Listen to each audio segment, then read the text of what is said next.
Ação e reação Francisco Cândido Xavier ditado pelo Espírito André Luiz ante o centenário.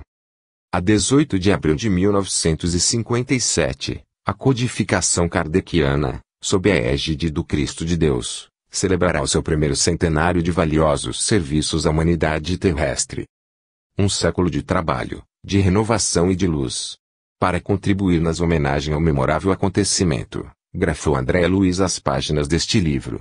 Escrevendo, nosso amigo desvelou uma nesga das regiões inferiores a que se projeta a consciência culpada, além do corpo físico, para definir a importância da existência carnal, como sendo o verdadeiro favor da divina misericórdia, a fim de que nos adaptemos ao mecanismo da justiça indefectível. É por isso que entretece os fios de suas considerações com a narrativa das relações entre a esfera dos espíritos encarnados e os círculos de purgação, onde se demoram os companheiros desenfaixados da carne, que se acompliciaram na delinquência, criando, pelos desvarios da própria conduta, o inferno exterior, que nada mais é que o reflexo de nós mesmos, quando, pelo relaxamento e pela crueldade, nos entregamos à prática de ações deprimentes, que nos constrangem à temporária segregação nos resultados deploráveis de nossos próprios erros. Von Lise, eminente criminalista dos tempos modernos, observa que o Estado, em sua expressão de organismo superior, e excetuando-se, como é claro, os grupos criminosos que por vezes transitoriamente o arrastam a funestos abusos do poder, não prescinde da pena, a fim de sustentar a ordem jurídica. A necessidade da conservação do próprio Estado justifica a pena. Com essa conclusão, apagam-se, quase que totalmente, as antigas controvérsias entre as teorias de direito penal, de vez que, nesse ou naquele clima de arregimentação política, a tendência a punir é congenial ao homem comum, em face da necessidade de manter, tanto quanto possível, a intangibilidade da ordem no plano coletivo. André Luiz, contudo, fez-nos sentir que o Espiritismo revela uma concepção de justiça ainda mais ampla. A criatura não se encontra simplesmente subordinada ao critério dos penólogos do mundo, categorizados à conta de cirurgiões eficientes no tratamento ou na extirpação da gangrena social. Quanto mais esclarecida a criatura, tanto mais responsável, entregue naturalmente aos arestos da própria consciência, na terra ou fora dela, toda vez que se envolve nos espinheiros da culpa. Suas páginas, desse modo, guardam o objetivo de salientar que os princípios codificados por Allan Kardec abrem uma nova era para o espírito humano, compelindo-o à auscultação de si mesmo, no reajuste dos caminhos traçados por Jesus ao verdadeiro progresso da alma, e explicam que o Espiritismo, por isso mesmo, é o disciplinador de nossa liberdade, não apenas para que tenhamos na Terra uma vida social dignificante, mas também para que mantenhamos, no campo do espírito, uma vida individual harmoniosa, devidamente ajustada aos impositivos da vida universal perfeita, consoante as normas de eterna justiça, elaboradas pelo supremo equilíbrio das leis de Deus.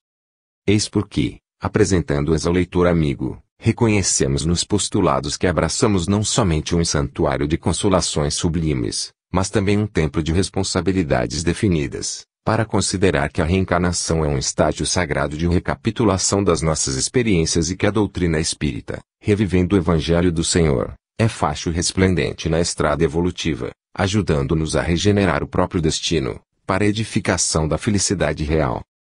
Em síntese, demonstra-nos o autor que as nossas possibilidades de hoje nos vinculam às sombras de ontem, exigindo-nos trabalho infatigável no bem, para a construção do amanhã, sobre as bases redentoras do Cristo. Exaltando, assim, os méritos inestimáveis da obra de Allan Kardec, saudamos-lhe, comovidamente, o abençoado centenário. Emmanuel. Pedro Leopoldo, 1º de janeiro de 1957. Luz nas sombras. Sim, afirmava-nos o instrutor Druso, sabiamente o estudo da situação espiritual da criatura humana, após a morte do corpo, não pode ser relegado ao plano secundário. Todas as civilizações que antecederam a glória ocidental nos tempos modernos consagraram especial atenção aos problemas de além-túmulo. O Egito mantinha incessante intercâmbio com os trespassados e ensinava que os mortos sofriam rigoroso julgamento entre Anubis, o gênio com cabeça de chacal, e Horus, o gênio com cabeça de gavião, diante de Marte, a deusa da justiça, decidindo se as almas deveriam ascender ao esplendor solar ou se deveriam voltar aos labirintos da provação, na própria terra. Em corpos deformados e vis, os hindus admitiam que os desencarnados, conforme as resoluções do juiz dos mortos, subiriam ao paraíso ou desceriam aos precipícios do reino de Varuna, o gênio das águas, para serem insulados em câmaras de tortura, amarrados uns aos outros por serpentes infernais. Hebreus, gregos, gauleses e romanos sustentavam crenças mais ou menos semelhantes, convictos de que a elevação celeste se reservava aos espíritos retos e bons, puros e nobres, guardando-se os tormentos do inferno para quantos se rebaixavam na perversidade e no crime, nas regiões de suplício, fora do mundo ou no próprio mundo, através da reencarnação em formas envelhecidas pela expiação e pelo sofrimento. A conversação fascinava-nos. Hilário e eu visitávamos a Mansão Paz, notável escola de reajuste de que Druso era o diretor abnegado e amigo. O estabelecimento, situado nas regiões inferiores, era bem uma espécie de mosteiro São Bernardo, em zona castigada por natureza hostil, com a diferença de que a neve, quase constante em torno do célebre convento encravado nos desfiladeiros entre a Suíça e a Itália, era ali substituída pela sombra espessa, que, naquela hora, se adensava, movimentada e terrível, ao redor da instituição, como se tocada por ventania incessante. O pouso acolhedor, que permanece sob a jurisdição de nosso lar está fundado há mais de 3 séculos, dedicando-se a receber espíritos infelizes ou enfermos, decididos a trabalhar pela própria regeneração, criaturas essas que se elevem a colônias de aprimoramento na vida superior ou que retornam à esfera dos homens para a reencarnação retificadora. Em razão disso, o casario enorme, semelhante à vasta cidadela instalada com todos os recursos de segurança e defesa, mantém setores de assistência e cursos de instrução, nos quais médicos e sacerdotes, enfermeiros e professores encontram, depois da morte terrestre, aprendizados e quefazeres da mais elevada importância. Pretendíamos efetuar algumas observações, com referência às leis de causa e efeito karma dos hindus, e, convenientemente recomendados pelo Ministério do Auxílio, achávamos-nos ali, encantados com a palavra do orientador, que prosseguia, atencioso, após longa pausa. Acresce notar que a Terra é vista sob os mais variados ângulos. Para o astrônomo, é um planeta gravitar em torno do Sol, para o guerreiro é um campo de luta em que a geografia se modifica a ponta de baionetas, para o sociólogo é amplo reduto em que se acomodam raças diversas, mas, para nós, é valiosa arena de serviço espiritual, assim como um filtro em que a alma se purifica, pouco a pouco, no curso dos milênios, acendrando qualidades divinas para a ascensão à glória celeste. Por isso, há que sustentar a luz do amor e do conhecimento, no seio das trevas, como é necessário manter o remédio no foco da enfermidade. Enquanto nos entendíamos, reparávamos lá fora, através do material transparente de larga janela, a convulsão da natureza. Ventania ululante, carreando consigo uma substância escura, semelhante à lama aeriforme, remoinhava com violência, em torvelinho estranho, à maneira de trevo encachoeirada. E do corpo monstruoso do turbilhão terrível rostos humanos surgiam em esgares de horror, vociferando maldições e gemidos. Apareciam de relance, jungidos uns aos outros como vastas correntes de criaturas agarradas entre si, em hora de perigo, na ânsia instintiva de dominar e sobreviver. Druso, tanto quanto nós, contemplou o triste quadro com visível piedade a marcar-lhe o semblante. Fixou-nos em silêncio como a chamar-nos para a reflexão. Parecia dizer-nos quanto lhe doía o trabalho naquela paragem de sofrimento, quando Hilário interrogou: por que não descerrar as portas aos que gritam lá fora? Não é este um posto de salvação? Sim, respondeu o instrutor, sensibilizado o traço, mas a salvação só é realmente importante para aqueles que desejam salvar-se. E, depois de pequeno intervalo, continuou, para cá do túmulo, a surpresa para mim mais dolorosa foi essa, o encontro com feras humanas, que habitavam o templo da carne, a feição de pessoas comuns. Se acolhidas aqui, sem a necessária preparação, atacar-nos-iam de pronto, arrasando-nos o Instituto de Assistência Pacífica. E não podemos esquecer que a ordem é a base da caridade. Apesar da explicação firme e serena, concentrava-se Druso no painel exterior, tal a compaixão a desenhar-se-lhe na face. Logo após, recompondo a expressão fisionômica, o instrutor aduziu: somos hoje defrontados por grande tempestade magnética, e muitos caminheiros das regiões inferiores são arrebatados pelo furacão como folhas secas no vendaval. e guardam consciência disso? Indagou Hilário, perplexo. Raros deles. As criaturas que se mantêm assim desabrigadas, depois do túmulo, são aquelas que não se acomodam com o refúgio moral de qualquer princípio nobre. Trazem o íntimo turbilhonado e tenebroso, qual a própria tormenta, em razão dos pensamentos desgovernados e cruéis de que se nutrem. Odeiam e aniquilam, mordem e ferem. Alojá-los, de imediato, nos santuários de socorro aqui estabelecidos, será o mesmo que asilar tigres desarvorados entre fiéis que oram num templo. Mas conservam-se, interminavelmente, nesse terrível desajuste. Insistiu meu companheiro agoniado. O orientador tentou sorrir e respondeu, isso não. Semelhante fase de inconsciência e desvario passa também como a tempestade, embora a crise, por vezes, persevere por muitos anos. Batida pelo temporal das provações que lhe impõe uma dor de fora para dentro, refunde-se a alma, pouco a pouco, tranquilizando-se para abraçar, por fim, as responsabilidades que criou para si mesma. Quer dizer, então, disse por minha vez Traço, que não basta a romagem de purgação do espírito depois da morte, nos lugares de treva e padecimento, para que os débitos da consciência sejam ressarcidos. Perfeitamente, aclarou o amigo, atalhando minha consideração reticenciosa a Traço. O desespero vale por demência que as almas se tiram nas explosões de incontinência e revolta. Não serve como pagamento nos tribunais divinos. Não é razoável que o devedor solucione com gritos impropérios os compromissos que contraiu mobilizando a própria vontade. Aliás, dos desmandos de ordem mental a que nos entregamos, desprevenidos, emergimos sempre mais infelizes, por mais endividados. Cessada a febre de loucura e rebelião, o espírito culpado volve ao remorso e à penitência. Acalmase como a terra que torna a serenidade e a paciência, depois de insultada pelo terremoto, não obstante a mar fanhada e ferida. Então, como o solo que regressa ao serviço da plantação proveitosa, submete-se de novo à sementeira renovadora dos seus destinos. Atormentada expectação baixara sobre nós, quando Hilário considerou, se as almas encarnadas pudessem morrer no corpo, alguns dias por ano, não à maneira do sono físico em que se refazem, mas com plena consciência da vida que as espera, sim, ajuntou o orientador Traço, isso realmente modificaria a face moral do mundo. Entretanto, a existência humana, por mais longa, é simples aprendizado em que o espírito reclama benéficas restrições para restaurar o seu caminho. Usando nova máquina fisiológica entre os semelhantes, deve atender à renovação que lhe diz respeito e isso exige a centralização de suas forças mentais na experiência terrena que transitoriamente se afeiçoa.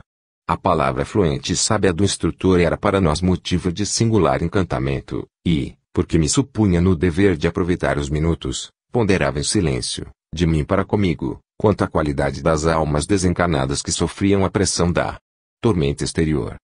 Druso percebeu minha indagação mental e sorriu, como a esperar por minha pergunta clara e positiva. Instado pela força de seu olhar, observei, respeitoso, diante do espetáculo penoso a que nos é dado assistir, somos naturalmente constrangidos a pensar na procedência dos que experimentam o mergulho nesse torvelinho de horror. São delinquentes comuns ou criminosos acusados de grandes faltas. Encontraríamos por aí seres primitivos como os nossos indígenas, por exemplo. A resposta do amigo não se fez esperar. Tais inquirições, disse ele Traço, quando de minha vinda para cá, me assomaram igualmente à cabeça. Há 50 anos sucessivos estou neste refúgio de socorro, oração e esperança. Penetrei os umbrais desta casa como enfermo grave, após o desligamento do corpo terrestre. Encontrei aqui um hospital e uma escola. Amparado, passei a estudar minha nova situação, anelando servir. Fui padioleiro, cooperador da limpeza, enfermeiro, professor, magnetizador, até que, de alguns anos para cá, recebi jubilosamente o encargo de orientar a instituição, sob o comando positivo dos instrutores que nos dirigem. Obrigado a pacientes e laboriosas investigações, por força de meus deveres, posso adiantar-lhes que as densas trevas em torno somente aportam as consciências que se entenebreceram nos crimes deliberados, apagando a luz do equilíbrio em si mesmas.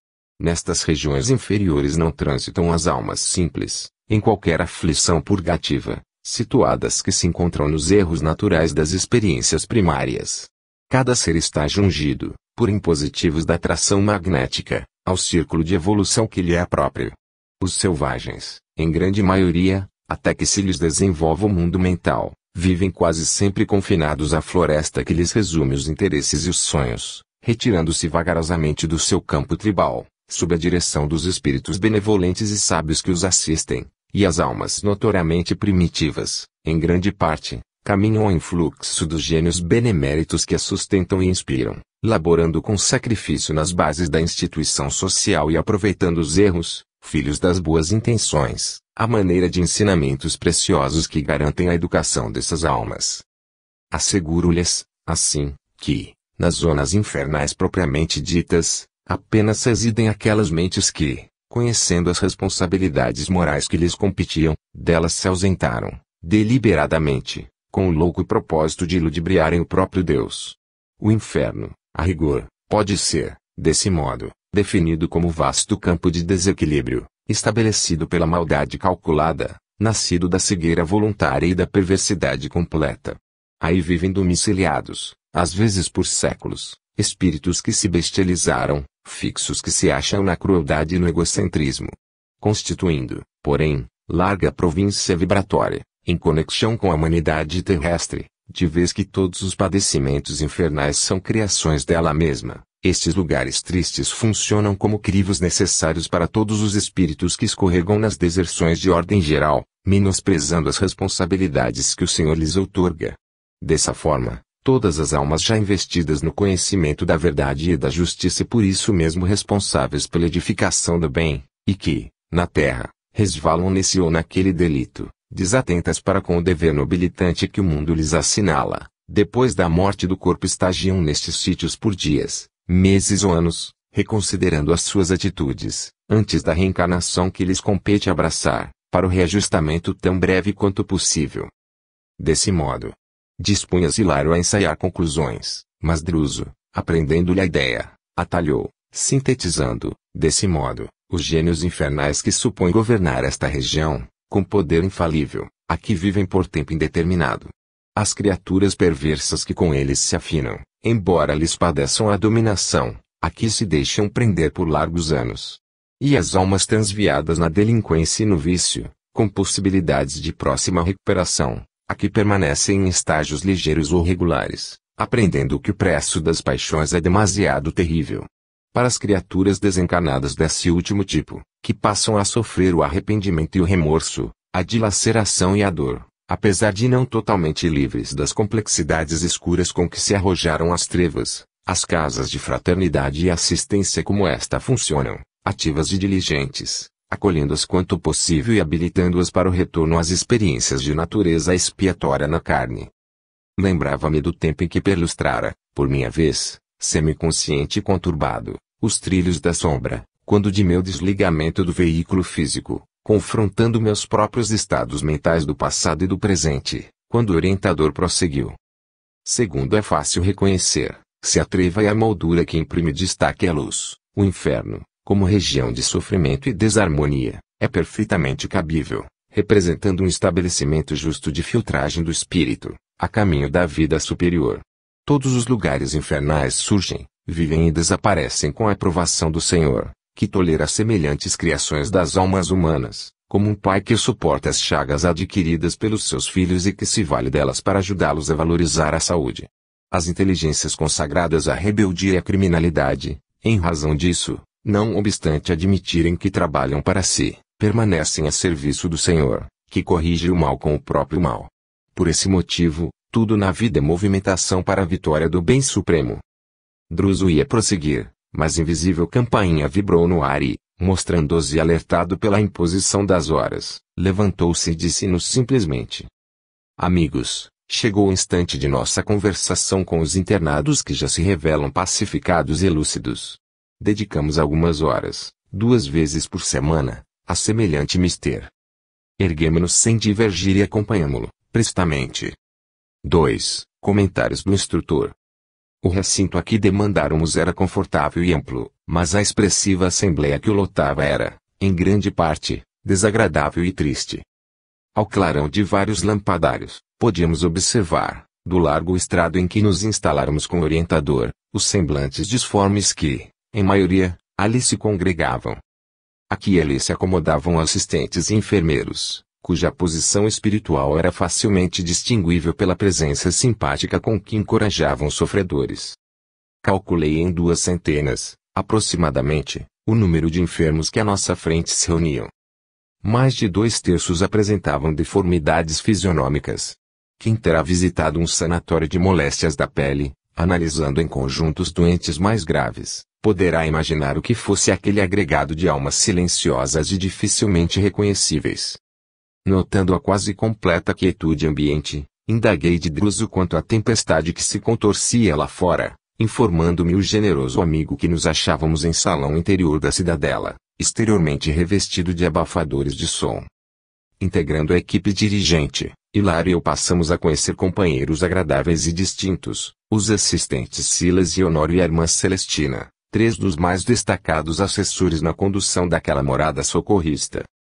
Não nos foi possível qualquer entendimento, além das saudações comuns, porque o orientador, após indicar um dos enfermos para proferir a oração de início, que ouvimos emocionadamente, tomou a palavra e falou com naturalidade, qual se estivesse conversando numa roda de amigos. Irmãos, continuemos hoje em nosso comentário acerca do bom ânimo. Não me creiam separado de vocês por virtudes que não possuo. A palavra fácil e bem posta é, muita vez, dever espinhoso em nossa boca, constrangendo-nos à reflexão e à disciplina. Também sou aqui um companheiro à espera da volta. A prisão redentora da carne acena-nos ao regresso. É que o propósito da vida trabalha em nós e conosco, através de todos os meios, para guiar-nos à perfeição. Cerceando-lhe os impulsos, agimos em sentido contrário à lei, criando aflição e sofrimento em nós mesmos. No plano físico, muitos de nós supunhamos que a morte seria ponto final aos nossos problemas, enquanto outros muitos se acreditavam privilegiados da infinita bondade, por haverem abraçado atitudes de superfície, nos templos religiosos. A viagem do sepulcro, no entanto, ensinou-nos uma lição grande e nova, a de que nos achamos indissoluvelmente ligados às nossas próprias obras. Nossos atos tecem asas de libertação ou algemas de cativeiro, para a nossa vitória ou nossa perda. A ninguém devemos o destino senão a nós próprios. Entretanto, se é verdade que nos vemos hoje sob as ruínas de nossas realizações deploráveis, não estamos sem esperança. Se a sabedoria de nosso Pai Celeste não prescinde da justiça para evidenciar-se, essa mesma justiça não se revela sem amor. Se somos vítimas de nós mesmos, somos igualmente beneficiários da tolerância divina, que nos descerra os santuários da vida para que saibamos espiar e solver, restaurar e ressarcir. Na retaguarda, aniquilávamos o tempo, instilando nos outros sentimentos e pensamentos que não desejávamos para nós, quando não estabelecíamos pela crueldade e pelo orgulho vasta sementeira de ódio e perseguição. Com semelhantes atitudes, porém, levantamos em nosso prejuízo a desarmonia e o sofrimento, que nos sitiam a existência, quais inexoráveis fantasmas. O pretérito fala em nós com gritos de credores e gente, amontoando sobre as nossas cabeças os frutos amargos da plantação que fizemos. Daí, os desajustes e enfermidades que nos assaltam a mente, desarticulando-nos os veículos de manifestação. Admitíamos que a transição do sepulcro fosse lavagem miraculosa, liberando-nos o espírito, mas ressuscitamos no corpo sutil de agora com os males que alimentamos em nosso ser. Nossas ligações com a retaguarda, por essa razão, continuam vivas. Laços de afetividade mal dirigida e cadeias de aversão aprisionam-nos, ainda, a companheiros encarnados e desencarnados, muitos deles em desequilíbrios mais graves e constringentes que os nossos. Nutrindo propósitos de regeneração e melhoria, somos hoje criaturas despertando entre o inferno e a terra, que se afinam tão entranhadamente um com o outro, como nós e nossos feitos. Achamo-nos imbuídos do sonho de renovação e paz, aspirando à imersão na vida superior. Entretanto, quem poderia adquirir respeitabilidade sem quitar-se com a lei? Ninguém avança para a frente sem pagar as dívidas que contraiu. Como trilhar o caminho dos anjos, de pés amarrados ao carreiro dos homens, que nos acusam as faltas, compelindo-nos à memória o mergulho nas sombras. Druso fez ligeira pausa e, depois de significativo gesto, como que indicando a torturada paisagem exterior, prosseguiu em tom comovente: em derredor do nosso pouso de trabalho e esperança, alongam-se flagelos infernais. Quantas almas petrificadas na rebelião e na indisciplina aí se desmandam no aviltamento de si mesmas. O céu representa uma conquista, sem ser uma imposição. A lei divina, alicerçada na justiça indefectível, funciona com igualdade para todos. Por esse motivo, nossa consciência reflete a treva ou a luz de nossas criações individuais. A luz, aclarando-nos a visão, descortina-nos a estrada. A treva, enceguecendo-nos, agrilhoa-nos ao cárcere de nossos erros. O espírito em harmonia com os desígnios superiores descortina o horizonte próximo e caminha, corajoso e sereno, para diante, a fim de superá-lo. No entanto, aquele que abusa da vontade e da razão, quebrando a corrente das bênçãos divinas, modela a sombra em torno de si mesmo, insulando-se em pesadelos aflitivos, incapaz de seguir à frente. Definindo, assim, a posição que nos é peculiar, somos almas entre a luz das aspirações sublimes e o nevoeiro dos débitos escabrosos, para quem a reencarnação, como recomeço de aprendizado, é concessão da bondade excelsa que nos cabe aproveitar, no resgate imprescindível.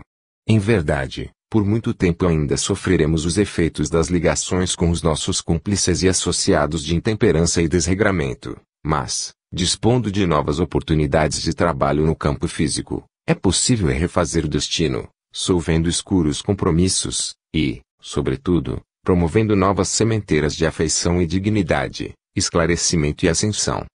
Sujeitando-nos às disposições das leis que prevalecem na esfera carnal, teremos a felicidade de reencontrar velhos inimigos, sob o véu de temporário esquecimento, facilitando-se-nos, assim, a reaproximação preciosa.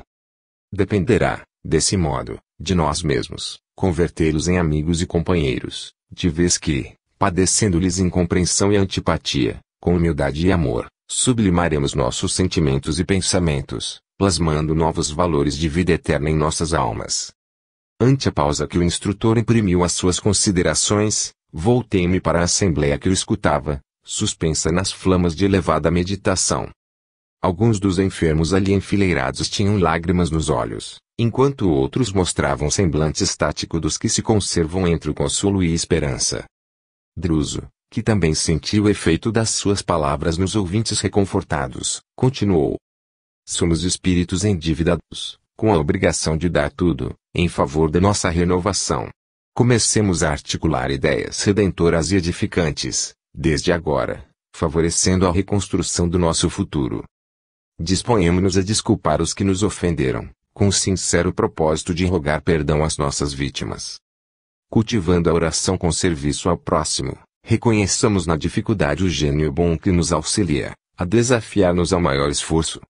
Reunindo todas as possibilidades ao nosso alcance, espalhemos, nas províncias de Trevidor que nos rodeiam, o socorro da prece e o concurso do braço fraternal, preparando o regresso ao campo de luta, o plano carnal traço, em que o Senhor pela bênção de um corpo novo nos ajudará a esquecer o mal e replantar o bem. Para nós, herdeiros de longo passado culposo, a esfera das formas físicas simboliza a porta de saída do inferno que criamos, superando nossas enfermidades morais e extinguindo antigas viciações.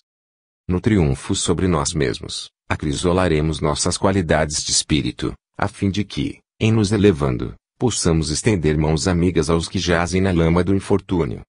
Nós, que temos errado nas sombras, atormentados viajores do sofrimento, nós, que conhecemos o deserto de gelo e o suplício do fogo na alma opressa, poderíamos, acaso, encontrar maior felicidade que a de subir alguns degraus no céu, para descer, com segurança, aos infernos, de modo a salvar aqueles que mais amamos, perdidos hoje quais nos achávamos ontem, nas furnas da miséria e da morte.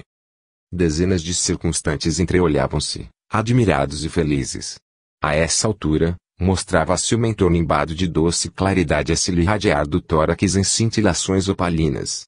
Fitei meu companheiro e, reparando-lhe os olhos anevoados de pranto, busquei sufocar minha própria comoção. O instrutor não falava como quem ensinasse, teorizando. Estampava na voz a inflexão de quem trazia uma dor imensamente sofrida e dirigia-se aos companheiros humildes, ali congregados, quais se lhe fossem, todos eles, filhos queridos ao coração. Supliquemos ao Senhor, prosseguiu, comovidamente, nos conceda forças para a vitória vitória que nascerá em nós para a grande compreensão. Somente assim, ao preço de sacrifício no reajuste, Conseguiremos o passaporte libertador. Calando-se o dirigente da casa, levantou-se da assembleia uma senhora triste, e, caminhando até nós, dirigiu-se a ele em lágrimas. Meu amigo, releve-me a intromissão. Quando partirei para o campo terrestre com meu filho? Tanto quanto posso, visito nas trevas. Não me vê, nem me escuta. Sem se dar conta da miséria moral a que se acolhe, continua autoritário e orgulhoso. Paulo, no entanto, não é para mim um inimigo. É um filho inolvidável. Ah! Como pode o amor contrair tamanho débito? Sim, exclamou Druso, reticencioso traço, o amor é a força divina que frequentemente aviltamos. Tomamo-la pura e simples da vida com que o Senhor nos criou e com ela inventamos o ódio e o desequilíbrio, a crueldade e o remorso, que nos fixam indefinidamente nas sombras. Quase sempre, é mais pelo amor que nos enredamos em pungentes labirintos no tocante à lei. Amor mal interpretado. Mal conduzido. Como se voltasse de rápida fuga ao seu mundo interior, acendeu novo brilho no olhar, afagou as mãos da torturada mulher e anunciou: esperamos possa você reunir-se, em breve, ao seu rapaz na valiosa empresa do resgate. Pelos informes de que dispomos, não se demorará ele nas inibições em que ainda se encontra. Tenhamos serenidade e confiança. Enquanto a pobrezinha se retirava com um sorriso de paciência, o instrutor ponderou conosco. Nossa irmã possui excelentes qualidades morais, mas não soube orientar o sentimento materno para com o filho que jaz nas sombras. Instilou nele ideias de superioridade malsã, que se lhe cristalizaram na mente, favorecendo-lhe os acessos de rebeldia e brutalidade. Transformando-se em tiranete social, o infeliz foi fisgado, sem perceber, ao pântano tenebroso, em seguida à morte do corpo, e a desventurada genitora, sentindo-se responsável pela sementeira de enganos que lhe arruinou a vida, hoje se esforça por reavê-lo. E realizará semelhante propósito? Perguntou Hilário com interesse. Não podemos duvidar, replicou nosso amigo, convincente. Mas, como? Nossa amiga, que amoleceu a fibra da responsabilidade moral no excesso de reconforto, voltará à reencarnação em círculo paupérrimo, recebendo aí, quando novamente mulher jovem, então desprotegida, o filho que ela própria complicou nas antigas fantasias de mulher fútil e rica. Ser-lhe-á, na carência de recursos econômicos, a inspiradora de heroísmo e coragem, regenerando-lhe a visão da vida e purificando-lhe as energias na forja da dificuldade do sofrimento. E vencerão no difícil tentame? Indagou meu companheiro, de novo, evidentemente intrigado. A vitória é a felicidade que todos lhes desejamos. E se perderem na batalha projetada? De certo, falou o orientador com expressiva inflexão de voz, regressarão em piores condições aos precipícios que nos circundam. Depois de um sorriso triste, Druso ajuntou, cada um de nós, os espíritos endividados, em renascendo na carne, transporta consigo para o ambiente dos homens uma réstia do céu que sonha conquistar e um vasto manto do inferno que plasmou para si mesmo. Quando não temos força suficiente para seguir ao encontro do céu que nos confere oportunidades de ascensão até ele, retornamos ao inferno que nos fascina a retaguarda. Nosso anfitrião ia continuar, no entanto, um velhinho cambaleante veio até nós e disse-lhe humildemente: ah, meu instrutor, estou cansado de trabalhar nos tropeços daqui. Há 20 anos carrego doentes loucos e revoltados para este asilo. Quando terei meu corpo na terra para descansar no esquecimento da carne, aos pés dos meus? Druso afagou-lhe a cabeça e respondeu, comovido, não desfaleça, meu filho. Console-se. Também nós, faz muitos anos, estamos presos a esta casa, por injunções de nosso dever. Sirvamos com alegria. O dia de nossa mudança será determinado pelo Senhor. Calou-se o ancião, de olhos tristes. Logo após, o orientador fez vibrar pequena campainha e a assembleia se colocou à vontade para livre conversação. Um moço de expressão simpática abeirou-se de nós e, depois de saudar-nos afetuosamente, observou, inquieto: instrutor amigo, ouvindo-lhe a palavra educativa e ardente, fico a cismar nos enigmas da memória. Por que este ouvido para cada morte física? Se tive existências outras, antes da última, cujos erros agora procuro reparar, por que razão me não lembro delas? Antes de partir para o campo físico, na romagem que me fixou o nome pelo qual hoje respondo, devo ter deixado bons amigos na vida espiritual, assim como alguém que, viajando na terra de um continente para outro, comumente deixa no cais afeições queridas que não o esquecem. Como justificar a amnésia que me não permite recordar os companheiros que devo possuir à distância? Bem, ponderou o interpelado, sabiamente, os espíritos que na vida física atendem aos seus deveres com exatidão, retomam pacificamente os domínios da memória, tão logo se desenfaixam do corpo denso, reentrando em comunhão com os laços nobres e dignos que os aguardam na vida superior, para a continuidade do serviço de aperfeiçoamento e sublimação que lhes diz respeito. Contudo, para nós, consciências intranquilas, a morte no veículo carnal não exprime libertação.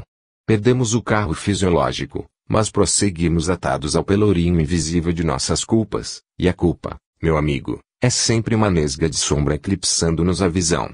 Nossas faculdades mnemônicas, relativamente às nossas quedas morais, assemelham-se, de certo modo, às conhecidas chapas fotográficas, as quais, se não forem convenientemente protegidas, sempre se inutilizam. O mentor fez breve pausa em suas considerações e continuou, imaginemos a mente como sendo um lago. Se as águas se acham pacificadas e límpidas, a luz do firmamento pode retratar-se nele com segurança. Mas, se as águas vivem revoltas, as imagens se perdem ao quebro das ondas móveis, principalmente quando o lodo acumulado no fundo aparece à superfície. A rigor, somos aqui, nas zonas inferiores, seres humanos muito distantes da renovação espiritual, não obstante desencarnados. O consulente escutava-o, visivelmente surpreendido, e dispunha-se a formular interrogações novas, ante a pausa que se fizera, mas Druso, antecipando-se-lhe a palavra, acentuou em tom amigo. Observe a realidade em si mesmo. A despeito dos estudos a que presentemente se confia e apesar das sublimes esperanças que lhe ocupam agora o coração, seu pensamento vive preso aos sítios e paisagens de que, pela morte, supostamente se desvencilhou. Em pleno caminho da espiritualidade, você se identifica com as escuras reminiscências que permanecem ao longe, no tempo, o lar, a família, os compromissos imperfeitamente solucionados. Tudo isso é lastro, inclinando a sua mente para o mundo físico, onde nossos débitos reclamam sacrifício e pagamento. É verdade, suspirou o rapaz, compungidamente. Mas o instrutor prosseguiu. Sob a hipnose nossa memória pode regredir e recuperar-se por momentos. Isso, porém, é um fenômeno de compulsão. E em tudo convém satisfazer a sabedoria da natureza. Libertemos o espelho da mente que já sob a lama do arrependimento, do remorso e da culpa, e esse espelho divino refletirá ao sol com todo o esplendor de sua pureza. Druso ia continuar, mas a chegada de um colaborador impeliu-nos à conclusão do assunto. 3. A intervenção na memória. O novo companheiro que o dirigente da casa nos apresentou como sendo o assistente Barreto, exibindo recôndita aflição a sombrear-lhe os olhos, comunicou. Instrutor Druso, na enfermaria 5, 3 dos irmãos recém-acolhidos entraram em crise de angústia e rebeldia. Já sei, replicou o interpelado é a loucura por telepatia alucinatória. Ainda não se encontram suficientemente fortes para resistir ao impacto das forças perversas que lhes são desfechadas, à distância, pelos companheiros infelizes. Que fazer? Retire os enfermos normais e aplique na enfermaria os raios de choque. Não dispomos de outro recurso. Despedia-se o mensageiro, renteando conosco, e outro funcionário já se apresentava, notificando, instrutor, a tela de aviso que não funcionava. Em consequência da tormenta agora em declínio, acaba de transmitir a aflitiva mensagem. 2 das nossas expedições de pesquisas estão em dificuldade nos desfiladeiros das grandes atrevas. A posição foi precisamente indicada. Sim. Conduz aos textos recebidos à consideração do diretor de operações urgentes. O auxílio deve ser enviado o mais breve possível. De inesperado, outro colaborador veio até nós e pediu, instrutor, rogo-lhe providências na solução do caso Jonas.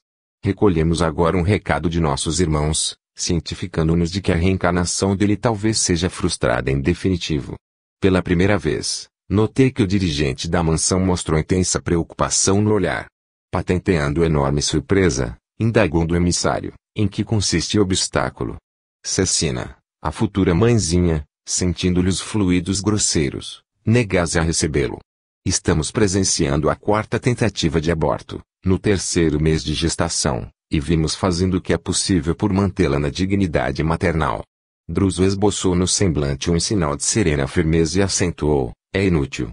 A jovem mãe aceitá-lo-á, segundo os compromissos dela própria.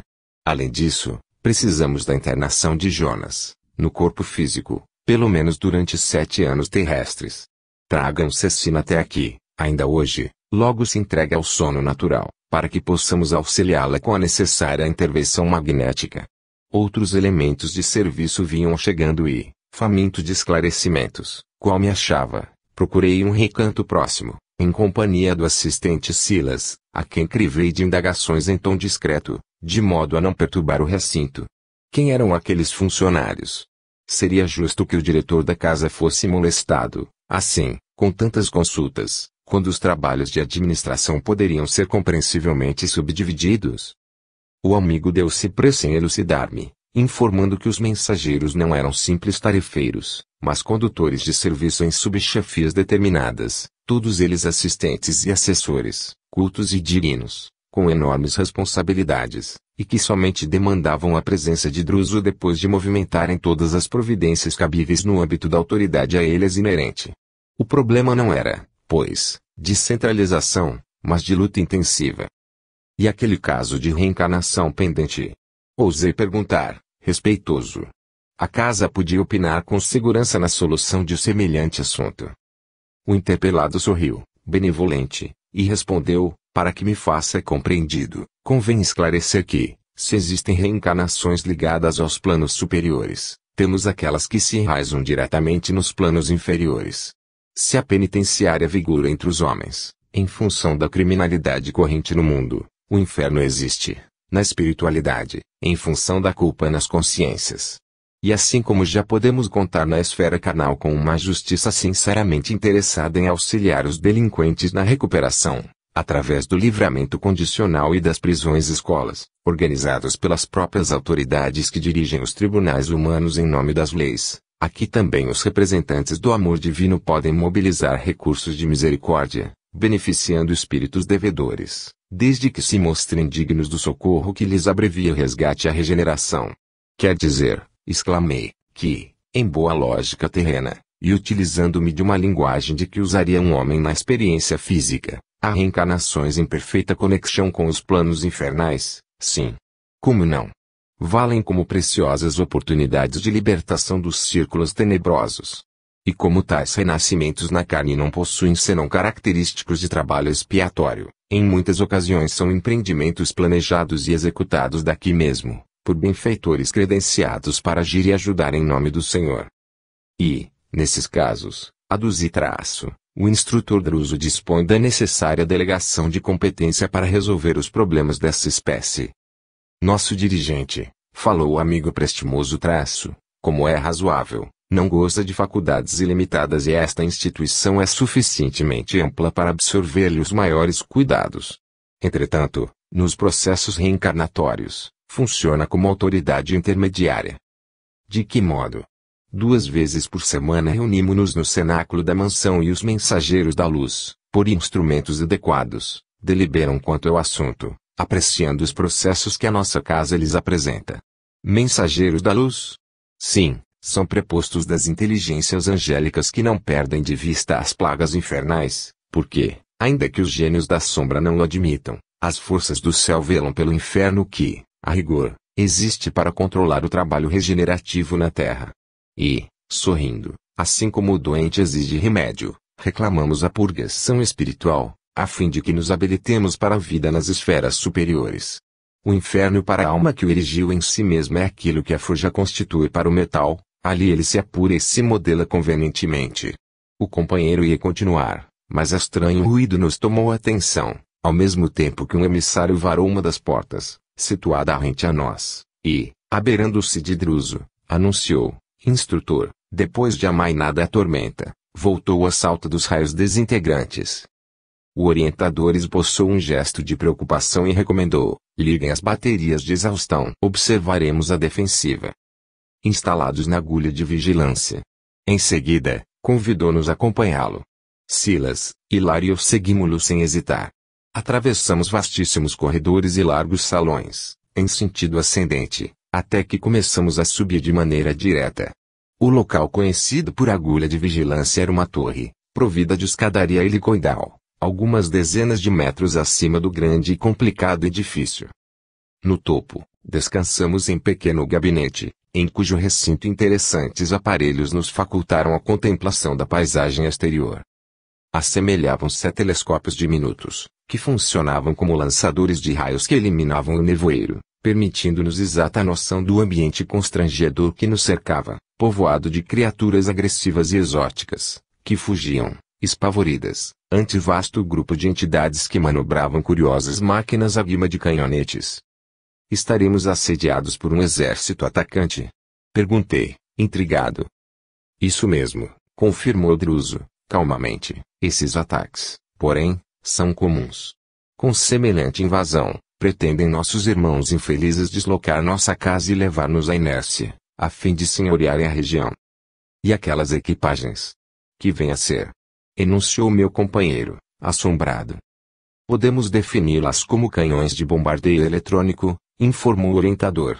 As descargas sobre nós são cuidadosamente estudadas, a fim de que nos atinjam sem erro na velocidade de arremesso.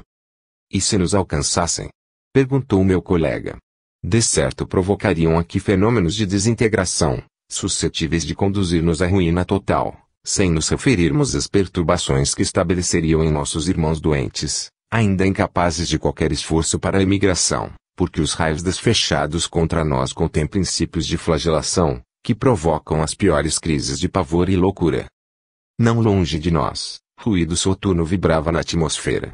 Tínhamos a impressão de que milhares de projéteis invisíveis cortavam o ar, violentamente, sibilando a reduzida distância e acabando em estalidos secos, a nos infundirem pavorosa impressão. Talvez porque Hilário e eu demonstrássemos insofreável espanto, Druso ponderou, paternal, estejamos tranquilos. Nossas barreiras de exaustão funcionam com eficiência.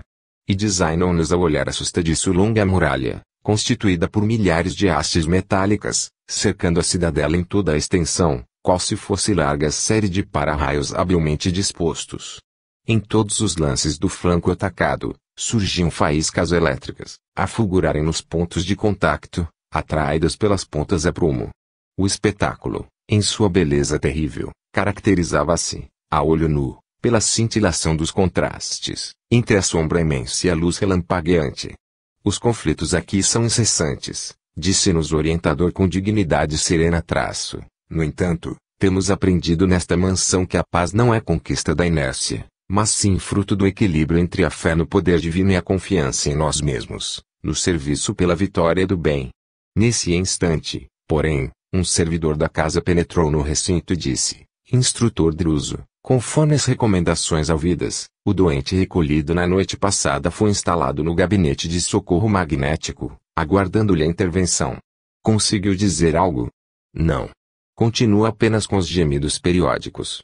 Nenhum indício de identificação? Nenhum. O mentor infatigável convidou-nos a segui-lo, explicando que a operação em perspectiva poderia oferecer importantes elementos de estudo ao trabalho que nos propunhamos realizar. A breve trecho de tempo, vimos-nos os quatro numa sala de regulares proporções, que primava pela simplicidade e pelo azul repousante. Em mesa desmontável, um homem disforme estirava-se em decúbito dorsal, respirando apenas.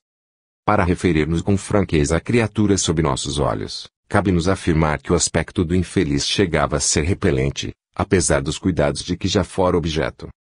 Parecia sofrer inqualificável hipertrofia, mostrando braços e pernas enormes. Entretanto, onde o aumento volumétrico do instrumento perispirítico se fazia mais desagradável era justamente na máscara fisionômica, em que todos os traços se confundiam, qual se estivéssemos à frente de uma esfera estranha, à guisa de cabeça. Seria um homem desencarnado em algum atropelamento terrestre, aguardando, ali, o imediato alívio que se deve aos acidentados comuns. Druso sentiu-nos a pergunta silenciosa e explicou: trata-se de um companheiro, dificilmente identificável, trazido até aqui por uma de nossas expedições socorristas.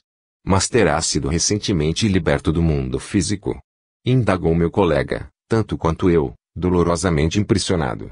Por enquanto, não sabemos, elucidou o orientador. Uma dessas pobres almas que terá deixado o círculo carnal sob o império de terrível obsessão, tão terrível que não terá podido recolher o amparo espiritual das caridosas legiões que operam nos túmulos. Indubitavelmente, largou o corpo denso sob absoluta subjugação mental, caindo em problemas angustiantes. Mas, por que semelhante calamidade? Inquiriu Hilário, empolgado de assombro. Meu amigo, replicou Druso, benevolente traço, não será mais justo sondar os motivos pelos quais nos decidimos a contrair débitos, assim tão escabrosos. E, modificando o tom de voz que se fez algo triste e comovedor, aconselhou. As regiões infernais estão superlotadas do sofrimento que nós mesmos criamos. Precisamos equilibrar a coragem e a compaixão no mesmo nível, para atender com segurança aos nossos compromissos nestes lugares. Fitei o irmão desventurado que se mantinha em funda prostração, qual enfermo em estado de coma, e, considerando os imperativos de nosso aprendizado, indaguei. Poderemos conhecer a razão da surpreendente deformidade sob nosso exame. O orientador percebeu a essência construtiva de minha perquisição e respondeu. O fenômeno, todo ele, é de natureza espiritual. Recorda-se você de que a dor no veículo físico é um acontecimento real no encéfalo, mas puramente imaginário no órgão que supõe experimentá-la. A mente, através das células cerebrais, registra a desarmonia corpórea, constrangendo a urdidura orgânica ao serviço, por vezes torturado e difícil, do reajuste.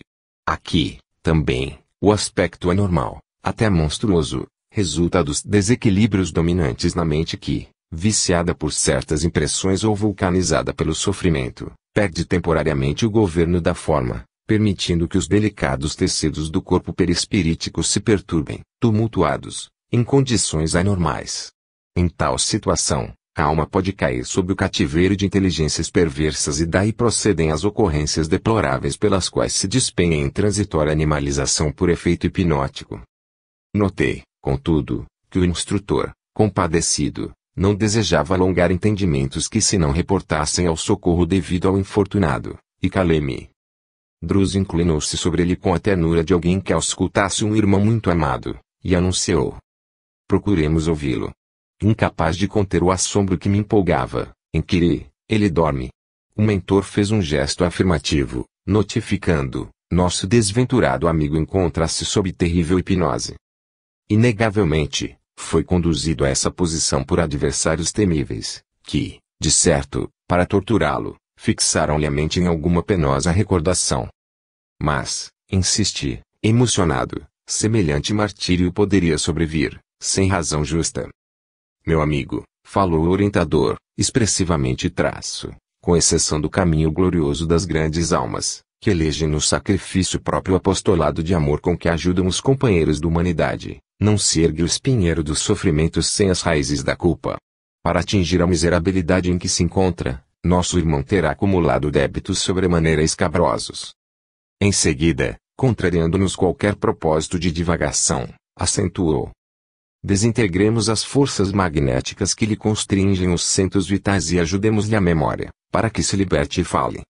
E talvez porque o meu olhar lhe endereçasse mudo apelo a esclarecimento mais amplo, acrescentou. Não seria lícito agir à base de hipóteses. É indispensável ouvir os delinquentes e as vítimas, a fim de que, através das informações deles mesmos, saibamos por onde começar a obra de auxílio. Procurei sopitar inquirições extemporâneas e entreguei-me à expectativa. Logo após, o assistente, Hilário e eu, de maneira instintiva, estabelecemos uma corrente de oração, sem prévia consulta, e nossas forças reunidas como que fortaleciam o instrutor, que, demonstrando fisionomia calma e otimista, passou a operar, magneticamente, aplicando passes dispersivos no companheiro em prostração. O enfermo reagiu, com movimentação gradativa, qual se acordasse de longo sono. Decorridos alguns minutos, o orientador pousou a destra sobre a cabeça disforme, como se lhe chamasse à memória o necessário despertamento e, logo em seguida, o desventurado começou a gemer, revelando o pavor de quem suspira por desvencilhar-se de um pesadelo. Porque Druso interrompesse a operação, detendo nesse estado, Hilário indagou, aflito.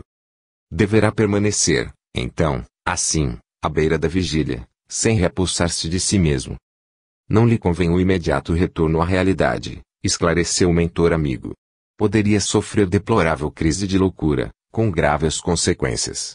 Conversará conosco, assim qual se vê, com a mente enovelada a ideia fixa que lhe encarcera os pensamentos do mesmo círculo vicioso, a fim de que lhe venhamos a conhecer o problema crucial, sem qualquer distorção.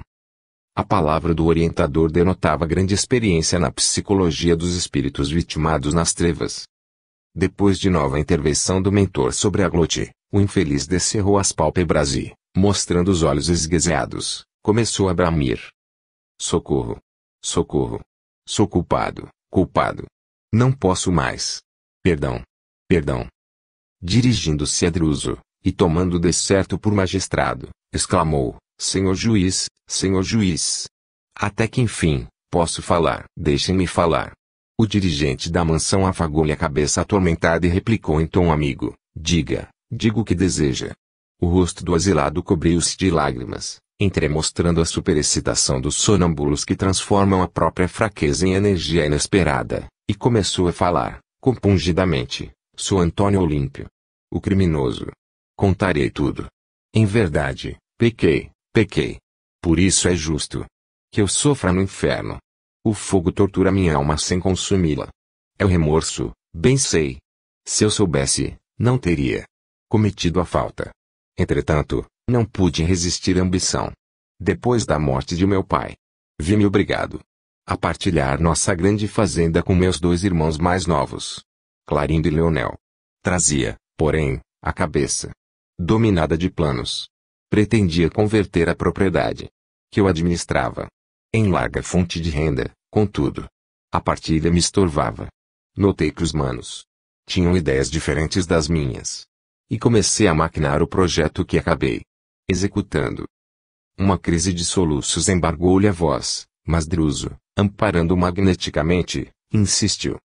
Continue, admiti, continuou o enfermo com acento mais firme, que somente poderia ser feliz, aniquilando meus irmãos Quando o inventário estava prestes a decidir-se, convidei-os a passear comigo de barco, inspecionando o grande lago de nosso sítio.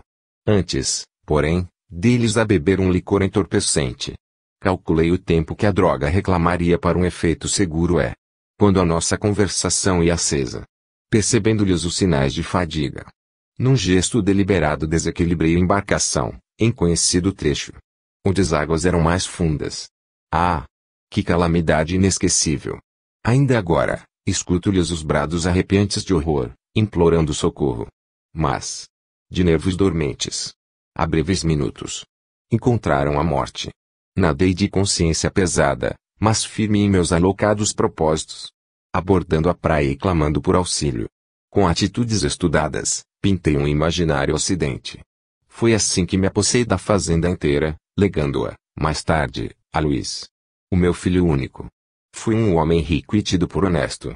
O dinheiro granjeou-me considerações sociais e privilégios públicos que a política distribui com todos aqueles que se fazem vencedores no mundo. Pela sagacidade e pela inteligência. De quando em quando, recordava meu crime. Nuvem constante a sombrear minha consciência. Mas, em companhia de Alzira, a esposa inovidável, procurava distrações e passeio que me tomassem atenção.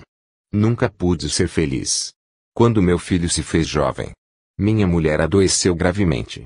E da febre que a devorou por muitas semanas, passou a loucura, com a qual se afogou no lago.